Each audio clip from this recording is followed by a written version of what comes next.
And let's move to our third speaker, Dr. Sonal Krishan from India. She is a senior body and gynecologist radiologist trained in the UK and the United States. He wants to combine open source and accessible technologies to be available to the masses. She's currently associate director in hospital in Bergen, and Sonal's talk title is Accessibility of Imaging in India and How Open Technology and Innovation Can Help. Please, Sonal.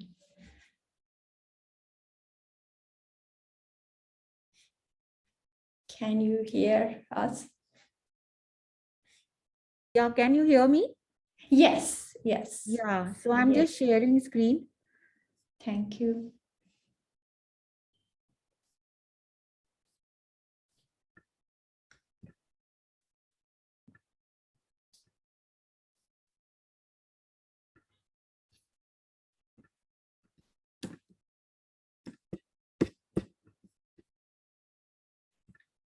Just give me a second.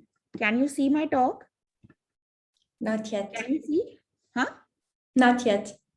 You can't see? No.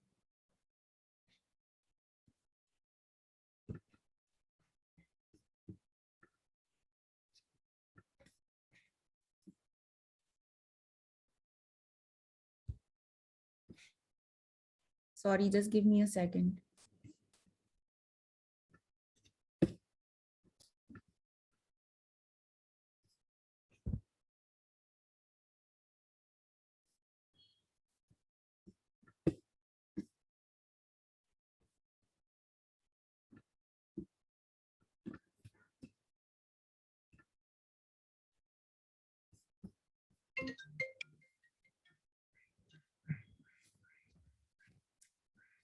Sorry, just there is some problem. Just give me a second.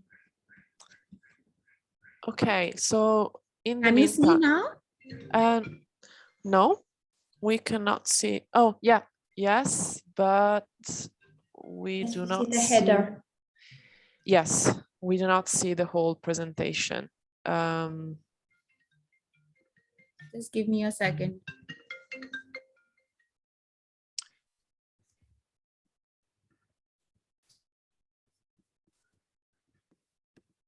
Can you see now?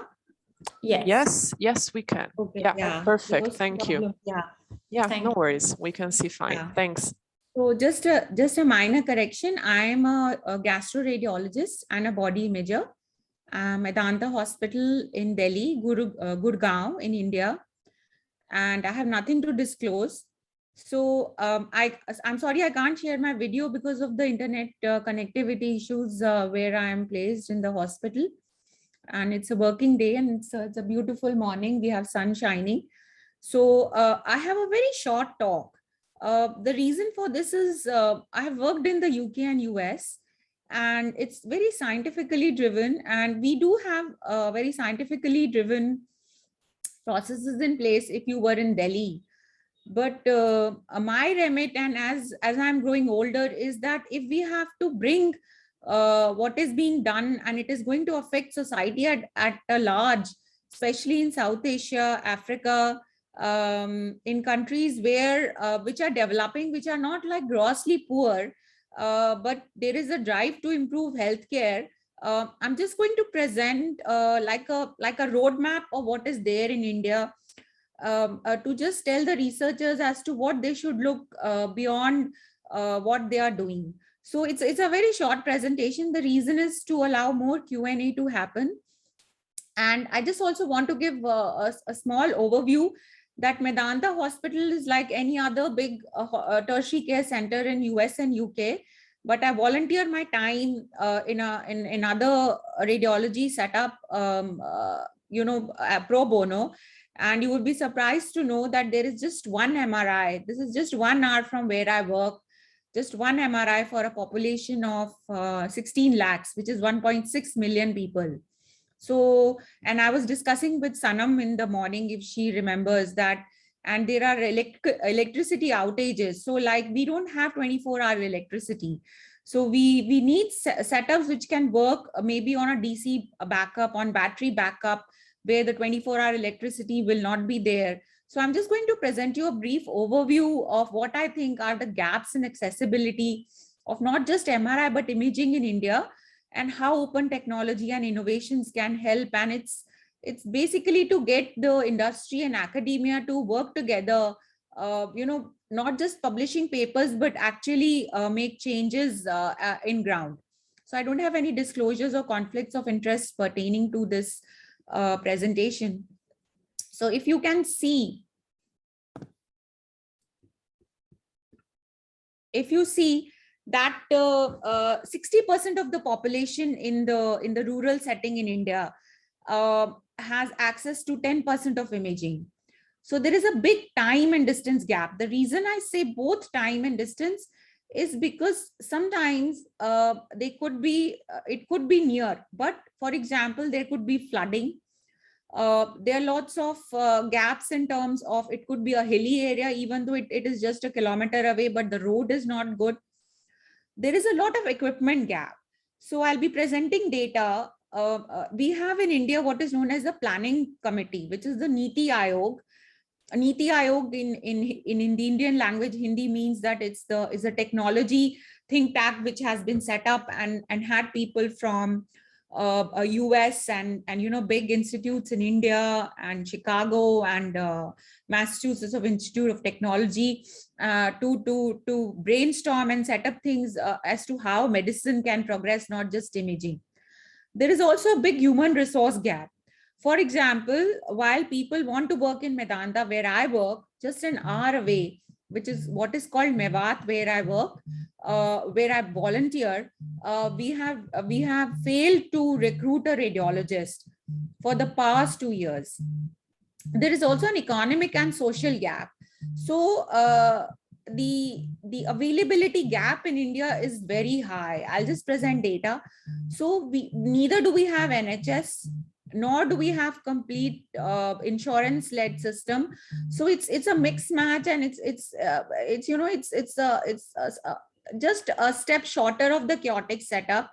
And social gaps are there because still there are religious differences, there are societal differences, and especially in the rural setting, for example, not always, but still there is that higher caste, will not want to work if they know that the doctor is lower caste. I know it's unbelievable, but in the interiors of India, it's still happening. So there is skewed distribution of health facilities, lack of manpower, poor infrastructure, low penetration of health insurance, and very poor quality control.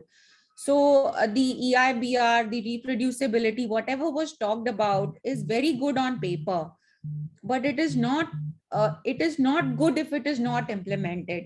So in India, especially the interiors, we have equipment which has not been refurbished, or there has not been QA QC maybe for a decade. And so in terms of science, working there, the probability is very low. So when I talk of accessibility, open source, we have to keep that in mind. And I really want whoever wants to work in this field to go beyond the lab and to make that place a lab, to see what the ground realities are before we go ahead and put a research question in place. The other thing I wanted to put forward was that imaging is not in isolation.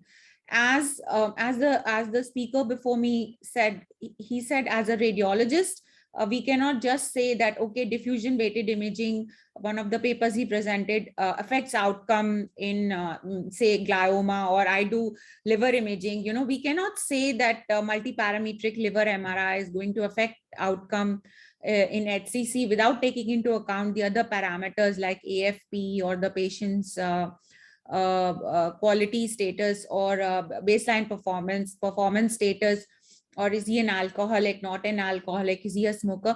So I feel that all diagnostic imaging end users and all technology driven resources which are there in terms of diagnostics, in terms of electronic health records, in terms of health consumer.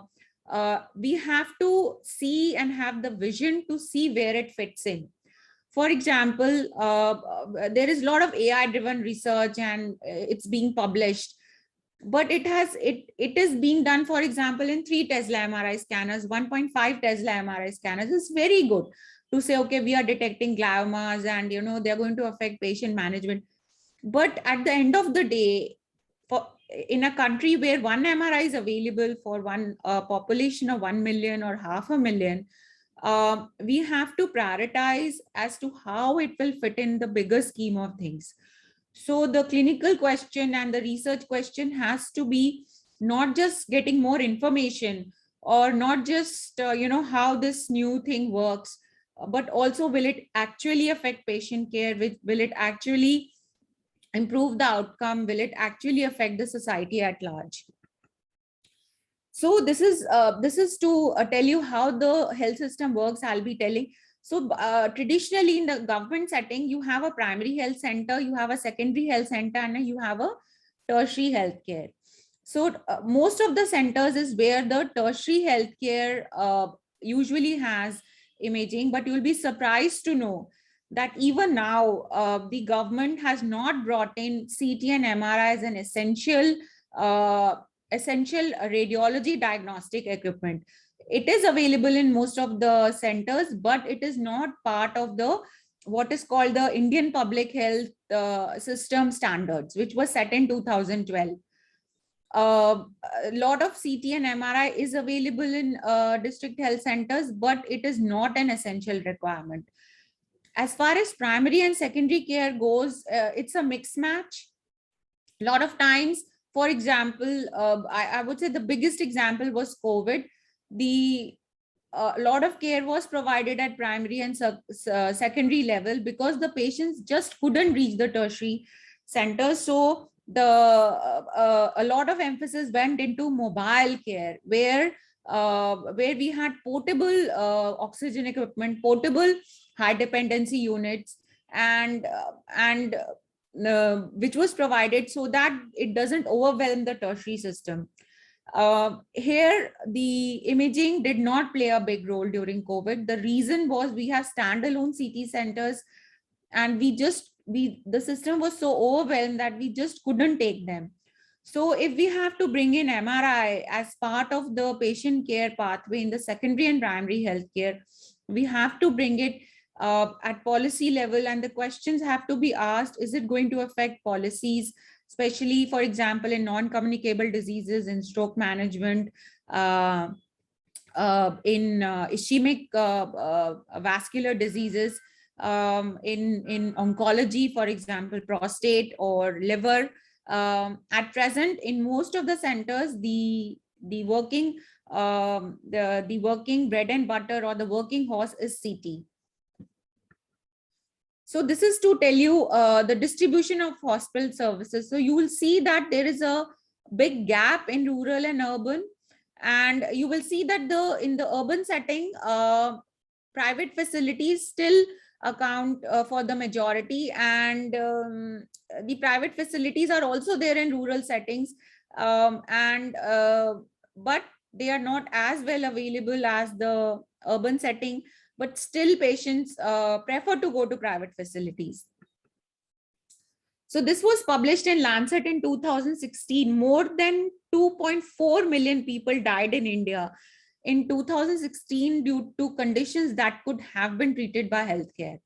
So the fallacy of the situation, or the paradox of the situation, is we have the Google head who was born and brought up in India. We have the head of Microsoft who was born and brought up in India. And we have big healthcare Fortune 400 companies which are based in India. At the same time, there is a big health gap. If I was living in Delhi, if I was living in Mumbai, I would have access to all the health facilities. The research published would be at par. But what is happening is that people maybe just 200 miles away do not have those facilities. and whoever can afford then comes to these metropolitan areas and overwhelms the system. So now the government is trying to make services accessible, what is economical, viable. And so this is where the triaging is coming. And unfortunately, as I'll show, MRI and high-end services still have not made a gateway because maybe we don't have so much lobbying, we don't have so much of liaising. And this is where the international collaborations and the think tank should come in and help us. So this I'll just show you. If you just, this is how the district hospitals are, this is the ranking system of the hospitals, and you'll see that it has neonatology, it has hospital transport, ambulance, it is orthopedic. And for radiology, there is just one line, is radiology service available.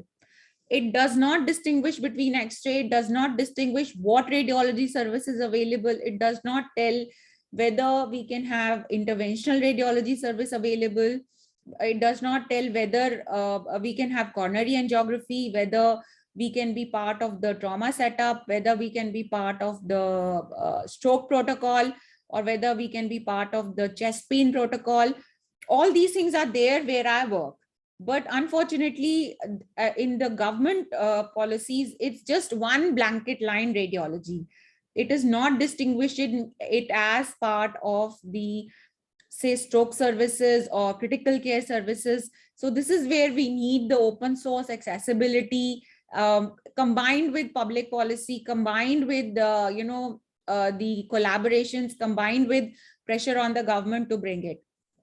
The other thing is that 62% of the healthcare in India is still small setups, up to 200 beds. So they just cannot afford to have a 3 Tesla MRI because it costs a lot to run. They cannot afford to have a 1.5 Tesla MRI. So most of them go for CTs. And this is where we want accessible imaging. We want open source imaging, maybe low field MRI, maybe just look at stroke, maybe not just offer knee or other things. So this is where what the questions is the MRI going to answer is where we need help with. So if you look at, again, availability of core health services, these are the core health services which should be available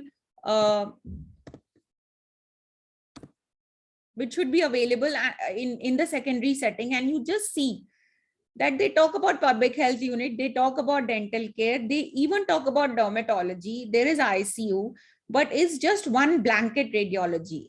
They do not talk about radiologists, they do not talk about subspecialty, they do not talk about which specialties radiology can offer. So we are far behind in the quality standards being set by the government to make radiology accessible. So there is no separate radiology modality, subspecialty, regulation or target. There is no government-driven data across the country on availability of CT, ultrasound, MRI. There is no government-driven target for each modality. And there are no government-driven best practice radiology guidelines. The other thing I wanted to tell is that it's a mixed match of how the radiology services are available. So we have institutions which are managed and funded by the central government, state governments, or municipal corporations. So these are usually the bigger tertiary centers, 500 bedded or more. Now, it depends. The radiology services could be outsourced to a private player. It could be a public-private partnership, or it could be outsourced or in collaboration with a university hospital.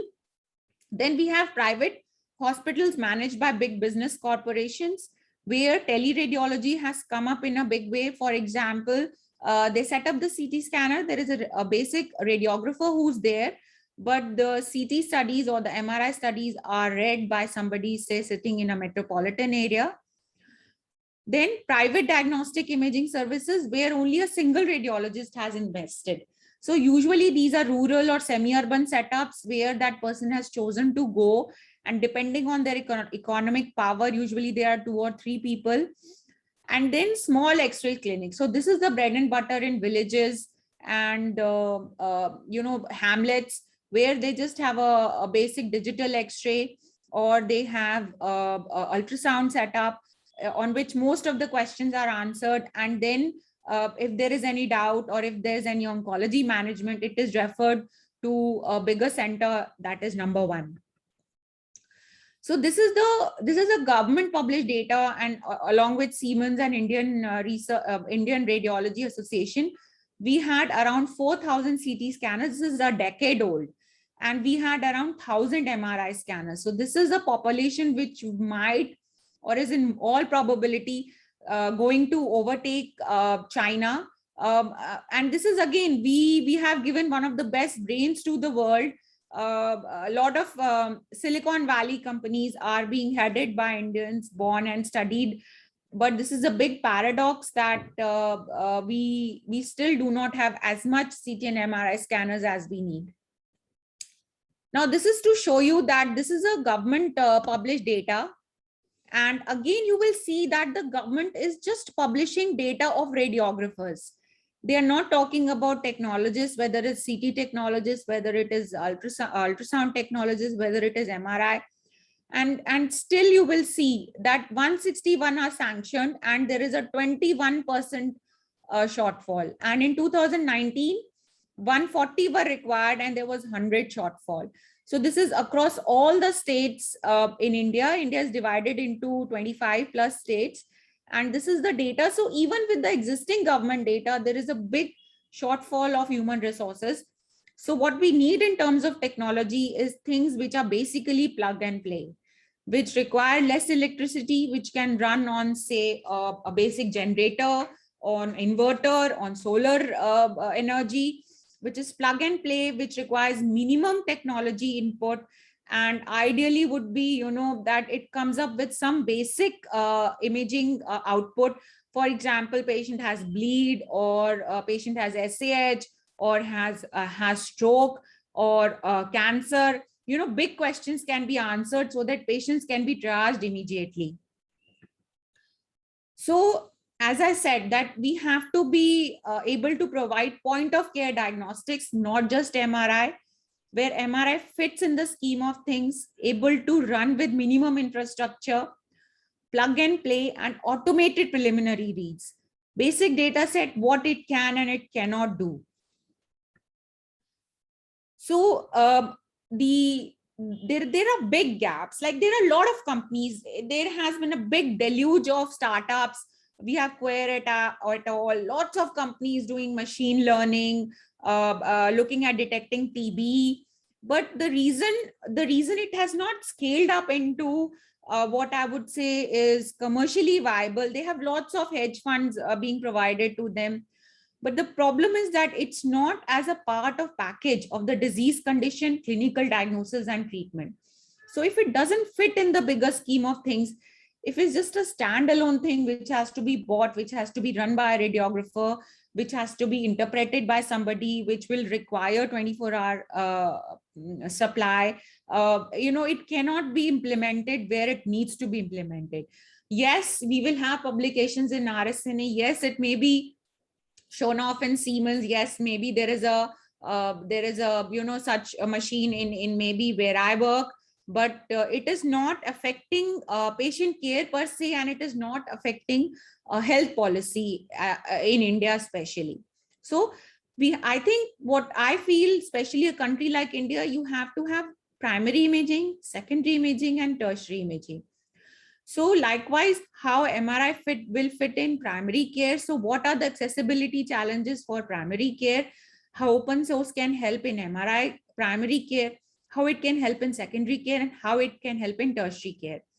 And especially not disease conditions, but how it will help the clinician who is available, what gaps are there, what medicines are available, and accordingly, how MRI can answer those questions. For example, in stroke, we know early thrombolysis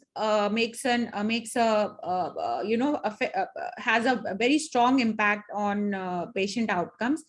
Then I feel that if we sit down with the medical fraternity who are serving the underserved, they just answer basic question. Can I thrombolize the patient? Can I not thrombolize the patient? Should I transfer the patient for primary neurointervention? So if we can answer that at point of care, we don't need a high-end MRI. And so I feel that universities, the industry should look at this and then answer those specific clinical questions.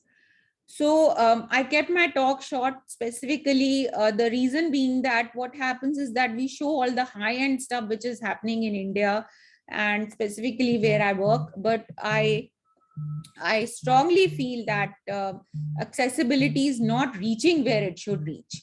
We are collaborating, we have Tata Cancer Institutes which are collaborating with big universities. We had an accessibility MRI workshop in 2019, and we had lots of speakers from all over the world. But unfortunately, the impact where it should happen has still not seeped in. Thank you so much. Thank you for this very comprehensive overview. We are taking questions from the audience, but while we wait, I would like to ask you, so you presented this broad overview where you basically are raising the issue that before we go into fine research questions such as how reproducible is a biomarker, we need to probably take into account that in some situation like the Indian situation that you described so well, there are other core issues such as accessibility to the machine themselves. And that brings up the question that if we want to use machine resources, then the time must be very well spent and the value must be very high for patients. So my question in this regard is, do you think that open science can help, for example, making the use of MRI machine time more effective to bring value to patients? So how do you envision that open science tools could help in this regard, for example? Yeah, that's a very good question. So where I volunteer my time, the reason I've started volunteering is basically I'll go in the background. I worked in the UK. I was a GI radiologist in Leeds Hospital, where we did all the high-end liver transplants and things like that. And I published my master's in research on diffusion weighted imaging and ADC and change in ADC after liver treatment. But when I moved to India, I realized that this is good. And it's required in the bigger settings. But a place like where I volunteer my time, we just have one MRI scanner. So where there is a new accessible MRI scanner which is coming up. So where I want just 1 or 2 sequences to run, or 2 to 3 sequences to run, so that we can scan 40 patients a day, which are not very complex, where a technologist can be trained, without a complex changes. For example, the quality is such that they don't have to think about bandwidth, they don't have to think about TR, TE. It's just a plug and play device, and they just run the sequence, and we use the current machine learning tools which have been validated, and they come up with prelim reads. And so the costing is kept at a low. So the prelim read can be very simple, such as that bleed is significant, insignificant. So if we know if the bleed is insignificant, then the patient can be immediately thrombolized. So we don't have to wait for the radiologist to give the opinion or see what's happened. But the other thing which happens in these setups is there is a large throughput of radiologists, in the sense that somebody will leave. Because at the end of the day, what happens is that, these are in the settings in the middle of nowhere. So they will leave, they will go for places where they want to work. So the place will be without a radiologist for years altogether. And also the radiologist is a one question answers all. So he's the same person who's doing ultrasound, he's the same person who's doing CT, and likewise the same for radiographer. So if we can have open source, which can be plug and play, which can be cheap to install, at the same time they're validated to the same high levels, maybe as a Siemens or a GE scanner. That would be great. So we have an indigenous company called Voxel Grids, which has come up with the cheaper MRI scanner. But again, the problem is that to get the validation, the government wants FDA approval. So again, it's a catch-22 situation. And then again, they are then bound to run the sequences which are validated by Philips and Siemens. So the open source is being used in research settings, but it is not being used in clinical settings, or it is being used in phantom, or it is being used in animal settings. So my request is like have a charity charity of open source where it is used and validated in a clinical setting. And the grant funding is not for just the research. The grant funding is also to validate it on ground. So the grant funding should include a solar panel. It should not just include the researcher's time, which is happening in India, but it is not happening at a scale at which it should. Okay, thank you very much. This is insightful, and I think it links very well with some of the sessions that we had during this workshop, where it was clearly said that sometimes before we go on with the research steps that are needed to get new technology, we need to stop and think where it's really needed to see what are the big clinical questions and how we can help to translate what we have as a research tool into the clinics. Thank you very much. So I will check the chat again. I don't think we have any other questions for our speakers, but we are now, okay. So we actually have one comment in the chat. So Francesco Santini, who is one of the co-chairs of the workshop, asks, he says, I think that there is the necessity not only for open methods, but also for reproducible results, especially in some places we don't have the luxury of spending machine time and healthcare resources for procedures that do not have a clear impact on society. I think this is something that we addressed pretty much in detail. I fully agree. So I struggle for research time where I work.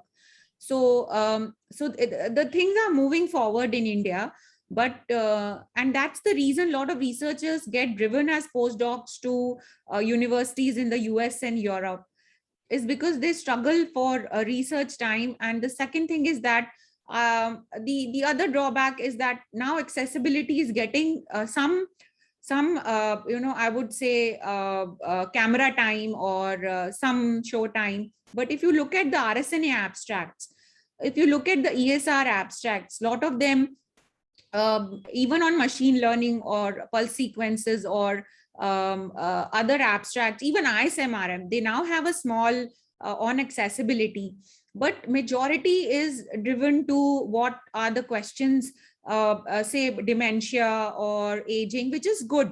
But when the clinical questions are different in the bigger populations, I think the international community should also give proportional funding and leeway to these research questions as well.